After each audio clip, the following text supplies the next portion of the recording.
Yeah, g'day, my name's Johnny Murison. I'm a Kuku-yalanji traditional owner. Kuku-yalanji means that you are a speaker of the Yalanji language. Yalanji means that you are a person belonging to this place.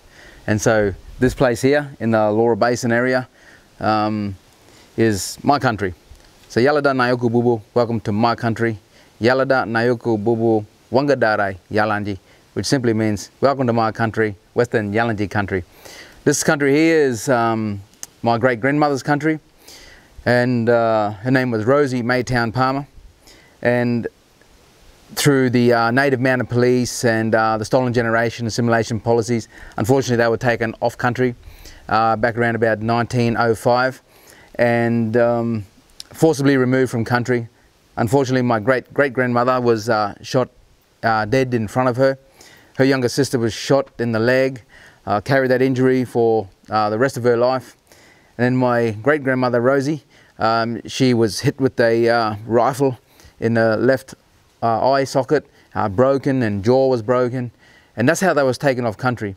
But here I am as a traditional owner and descendant of Rosie Maytown Palmer. I'm here on country and still here and still bringing people here and showing them about our rich culture and heritage in this part of the country known as the West Quincan Reserve. And also Quincan's named after the spirit figures that are painted in the Laura Basin area. So we're near the Laura township, but we're right up in the conglomerates, the rugged sandstone escarpment country, and this is all my country. And so Laura is famous for the Quincan rock art, and so there's like every dietary item that's painted here in this gallery. And this one here is called Magnificent Gallery. And to be honest, I find that there is no other better name to call this gallery because it truly is magnificent. There's so many important people here. There's lawmen, there's medicine men, there's ancestral guardian women, ancestral guardian men, and also ancestral heroes and totemic ancestors here painted here. And just so much structure of our society that's painted here and depicted here.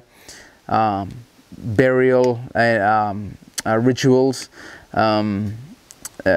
initiation ceremonies, all painted here, and all different types of animals, flora and fauna. And so it's just so rich in culture and heritage, this area. The Laura Basin area has about 10,000 rock art sites, and so this is just one of many. And this gallery is well protected. You get sun till about 9:30 in the morning, but it's got a high 7-meter ledge and overhang, and the gallery itself goes for about 40 meters. And the quantity of the art that's here is like about 450 different pieces of artwork. You know, some are painted on top of another, on top of another, on top of another. A lot of superimpositions, and just the quality of the artwork that's here really makes this gallery magnificent. And so I can't find a better way to describe this gallery. And even the last artist left their grinding stone here where they would have grinded the ochre here, made a mix, and so you can see the concave there, and so they'll mix him up with water and paint it on with the bark of the kapok tree, and done the art of humans or animals, whatever figure it might be. But so many important things here in this gallery.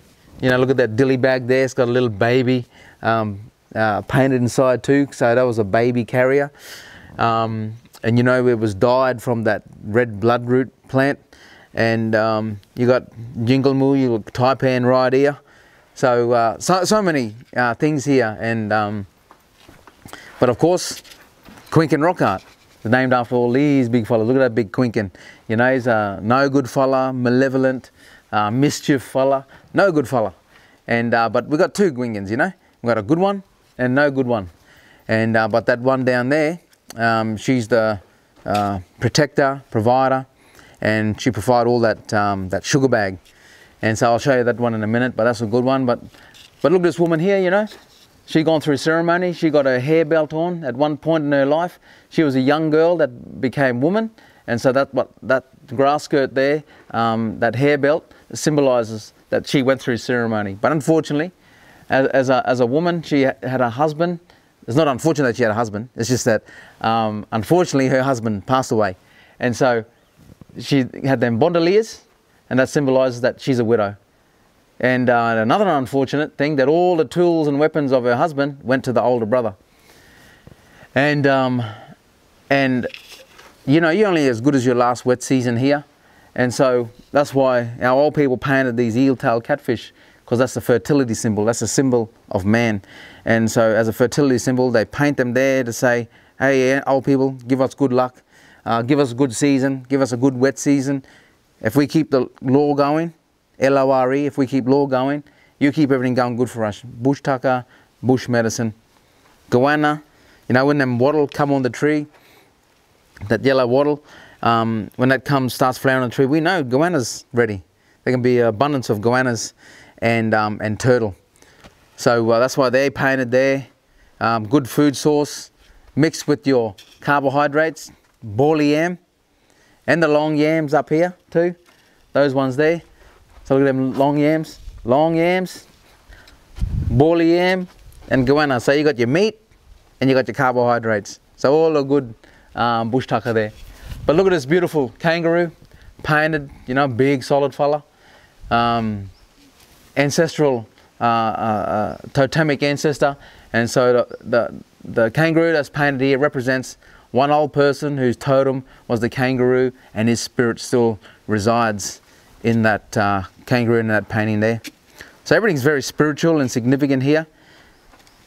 This woman tells us, you know, with her painted up like that, she would have had that sugar bag beeswax on the back of her head, put them turkey feathers and emu feathers, made a nice big raid headdress, and she's painted up to the nines. But she's an important woman. She's was a woman that was well respected, and a woman that you don't muck around with, and she didn't accept any mucking around as well.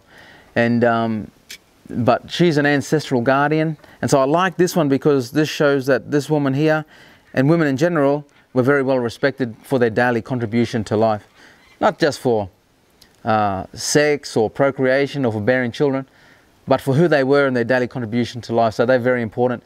But she tells us, with painted up and dolled up and dressed up to the nines like that, tells us that this place was a place of abundance and plenty. There was so much bush tucker, bush medicine, that they never went without. And so that's what that symbolises to us, is that there's so much here that they had time to dress up and paint up and do ceremony. Another big eel-tailed catfish. Look at that big one, big fella right there. And that dingo down here, painted with that woman and that man. And you know, the dingoes were domesticated for companionship, nice and keep them warm on cool nights, and also for hunting as well. And since we're on the Mossman River system, look at this big crocodile, big freshwater one. And so plenty of them down there on the Mossman River system. Boomerang, returning boomerang, big fork-tailed catfish. Every dietary item is basically on this gallery. And even these flying foxes here, two of them hanging upside down. And see how this fella here, he got his stone axe and his handle. So he got his little stone axe, whack it on his belt. But he's painted right next to Timura, that big tall Quincan one. And she's the one that if she didn't want to be seen, she'll hide behind that bloodwood right over there. And so she is your protector and your provider of that sugar bag, and boss of everyone, white fella too. And so to get that sugar bag, well, we needed that stone axe to get to it. And so that's why he's painted right next to this Timura, because she provided it and we went and got it. And so a lot of knowledge here about our ceremony in regards to life and death. This one here is what you call a mortuary bowl or coffin. And so when Bama died, we put them in a shallow grave. They'll stay there for 7 to 12 months. then the old people would dig them back up, and they would break the long bones of the leg and the arm, and they'll put them in that bowl and walk around with them, wrap it up in paper bark and walk around with them. And it was for the family, it was a funeral procession, and it was sorry business, you know. So you walk around with them for another 7 months or whatever, until the time was right, where then they would put them into a cave or a cavern, and that's where that body and would rest and remain for the rest of their days, and they'd be at their final resting place. But look at the arm span of this timera, this big Quincan, 5 meters from there and right over to that other side. This is one of my favorite parts of this gallery, because there's so many important things over this side, and so many awesome figures here. Like, I like this one here where you got this woomera painted on this kangaroo stenciled on there. So if I was to hold my spear like this, you'll see the size of this woomera that was stenciled in there like that. Look at that. Here it is here, right at the end of that woomera there. Whoever owned that woomera must have been a big fella. And he must have been a mighty warrior, I reckon. But they painted and stenciled that woomera. You can see the little notch on him down there. But he would have stenciled that woomera on there, on that red kangaroo. So asking the ancestors, give us good luck for our hunt today. And so that's why this is one of my favorite paintings in this whole entire gallery, is because I'm a hunter, and I like things to do with hunting. And but for the big animals, the emu and kangaroo, they need a woomera to get them fellas. But for fishing, I hold a spear right at the end like that. And for small animals like possum, little turkeys, throw them down there like that. But look at this area here. Some old paintings and artwork up there. Some of the first depictions of humans up there. And you got an old ancestral hero here with that raid headdress. And he was a creator type fella. And then you got this medicine man here. You got the 6 fingers on that hand, 7 on this one, meaning that he's supernatural. And so this medicine man, he had the ability to make you well, or if you did wrong, he could make you sick too. So that's the medicine man. We call him Jarramali.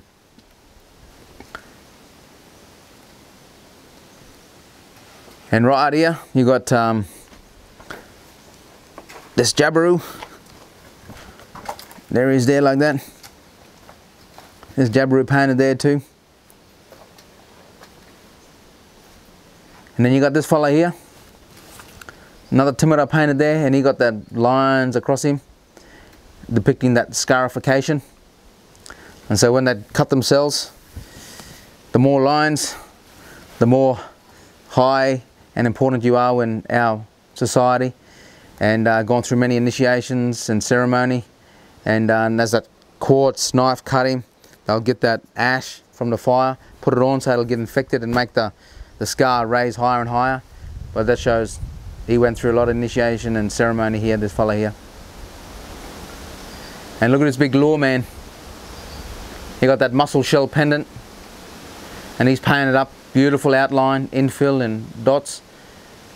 But he was the man that was really important. He's your ancestral guardian. He's saying, you know, Yalada Nayoku Bubu, welcome to my country. But he's a very important man, teach them young fellas culture, tradition, law and customs. And unfortunately, when old fellas like that was taken off country, these are the ones that were taken. In steel chains and bars, they were the ones that were taken. Here's another fertility symbol with a clutch of emu eggs under that emu there.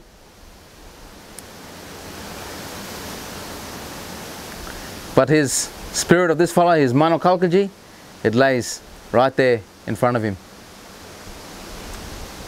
But he's Nujakura man, this fella here. He's the law man, the L-O-R-E, a law man. So in this gallery, there's so many important people here. Hunting magic, timera, protector, provider, ancestral heroes, medicine man, lawman, woman who's an ancestral guardian too, and ancestral totemic paintings, life and death rituals, mortuary bowl. So many important things here in this gallery that it truly is magnificent. And I can't find a better word to describe this gallery. With the amount of artwork that's here, the quantity and the quality of it truly makes it a magnificent gallery. And so we're just so glad that all our tourism aspirations up here that has been approved by our elders, by the Land Trust, by the Aboriginal Corporation, and then the support from the tourism industry, that we've been able to get as far as we have so far.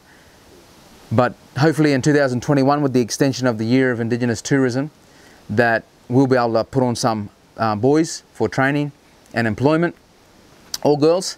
Whoever wants to be tour guides can come, and I'll teach them and train them and help them to be really good, excellent tour guides, and to interpret and be expert interpreters on our rock art.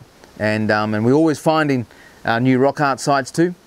And so when I have time off, I like going bush and going walking around for a day or two and go and find a new art site. So there's always new art sites that we like to try and find and take people to. And but with the Mossman River system and the water there, swimming holes, you know, there's so much to do here on this tour. You know, this is the main event, the rock art, and but with the four-wheel driving, and with the four-wheel driving experience that we have, it's gnarly, it's wild, and it's everything about this experience is a wow factor. So when we're cruising up the four-wheel drive up the coach road, and then we get here and people see where the shack is, it's out in the middle of nowhere, and it's in rugged, beautiful landscape with the sandstone escarpment and the conglomerate country. And then walking down here, you know, I've had people in tears. When they come here, they sense an immense appreciation and they have for this place, and they can feel that they feel welcomed and that they feel good coming here. But my job is to communicate our stories, our culture, our tradition, our history, and since our people were violently dispossessed and taken off country when the gold rush started in 1873, our people had to leave here in about 1875. So my family, my people had to leave, and then we went over to Eastern Yalanji country for protection and safety, and that's why we got such a great connection with the Eastern Yalanji mob. And but now that my great-grandmother was taken off country and a lot of our family, it's good to be back here in honour of them. And even though our old people won native title for us, and it's good that we're making native title work in an economic sense for country and for any up-and-coming tour guides. So it's good to have a dream, but it takes a lot of hard work. And it's good to have an idea, but to get an idea off the ground requires hard work, but hard work works. And so here we are, supported by the tourism ministry, and we're back on country. We get to take people here and show them our culture, our history, our law. A lot of pioneer history here too. And so yeah, it's the best of both worlds. But what we really want to do is to show people that before colonisation, before the arrival of Europeans and that contact period, that there was this long-lasting generation for thousands of years of my people who thrived and survived, not only lived here, and but thrived in this country, and made use of what they had, and never complained, and just enjoyed the bounty of this place.